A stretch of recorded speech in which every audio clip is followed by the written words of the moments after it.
Nung araw na to ay birthday nga pala ito ng kawork ko, kaya sabi ko sa asawa ko na i-drop niya naman ako doon sa salon at doon na lang din ako magantay kasi gabi pa naman yung birthday ng kawork ko.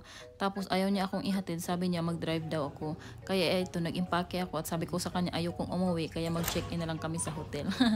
Hi po, video lang ako. Ay, sorry. Dito nga pala nag-celebrate ng birthday yung kawork ko. Ito nga pala ay matatagpuan doon sa Rock Lounge, Dipol, Parties and Events, Floor 2, Tower B, City Season, Alhambra Building, Electra Street, Abu Dhabi. At doon po na side is papunta sa restroom. At ito na pala yung venue. At ito na rin yung mga pagkain namin na naka-ready na. Kunti nga lang pala kami nito. Tapos ang daming pagkain. Kaya sabi nung may birthday, mag-sharon daw kaming lahat. Tapos ito nga pala yung venue niya. Medyo malit nga lang pala ito. Kaya feeling ko ang venue na to ay good for 50 packs lang. Ganun. Tapos sila na rin pala ang nag-decorate dyan. Hindi ko na alam kung magkano yung binayaran ni Ate Kate. Tapos yun nga pala yung birthday cake niya na regalo din nung ka-work din namin dati. At yung gift ko naman ay nabigay ko na sa kanya in advance. Ayan. Ate Diyos, Pilmar. Kain, Ate Diyos. Dumating na nga din pala yung iba, kaya ito, nagsimula na din kaming kumain. Tapos may mga bata nga din pala kasi yung iba namin ka-work, may mga anak na sila. Si RJ na kumakain. Kinakain na Jay.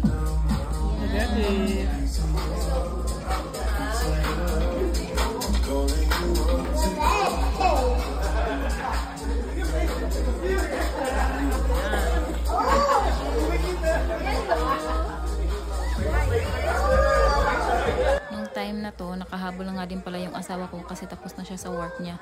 Kasi itong mga katrabaho ko ngayon ay mga katrabaho niya din dati. Birthday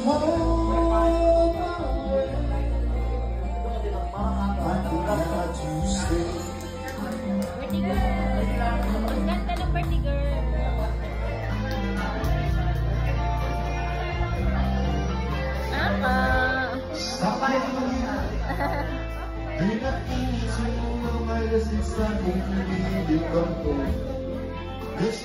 At nung time na to ay nag-picture taking na nga kami nito. Una nga pala ay nag-solo muna yung birthday girl. Tapos naman is kami na mga ka-work niya. Tapos yung iba niya ding mga friends, ganun. Ang ganda-ganda nga dito na Ate Kate, bagay na bagay sa kanya yung damit niya. Sana makaharap na siya ng forever, char. After nga pala ng picture taking namin ay nagpaalam na din kami kasi yung sasakyan ko nga until 9 lang siya doon sa parking area. At ito na nga, nakababa na din kami sa building. At yan yung asawa ko. At dito naman ako sa kabilang sasakyan. Tag-isa kami ng sasakyan ngayon para kaming tanga. Tapos ito, nakahanap na din kami ng hotel. Kasi yung sa Ate Kate may birthday, sabi niya kasi doon na lang daw kayo mag-book doon sa Southern Sun. Kasi mas mura kasi doon eh. Tapos mga, na nga ito eh, mga 9:30 na ata ito ng gabi. Tapos sabi ko naman sa asawa ko, doon lang tayo sa mura na hotel. Kasi matutulog lang naman tayo nito. Tapos umaga, alis na din kami.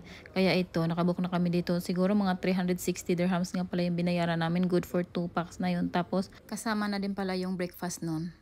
After nga namin maka-check-in ay ito, pupunta na din kami doon sa room namin. Gusto pa nga sana ng asawa ko umuwi na lang kami. Sabi ko sa kanya, kasalanan mo to kasi pinag-drive mo ako eh.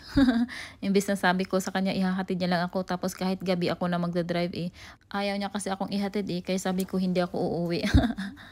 Door. Tapos dito ang shower area ba yung doon? Yan, shower area. Tapos sink. Tapos ito yung bathtub. Ito naman. First time ko nakakita ng ganitong klaseng CR.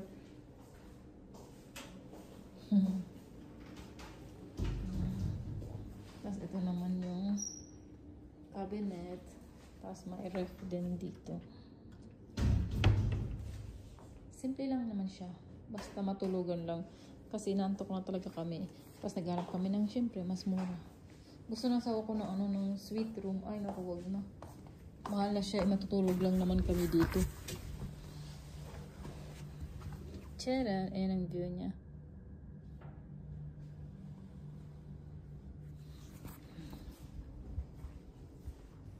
Yon lang. Bye kamayo.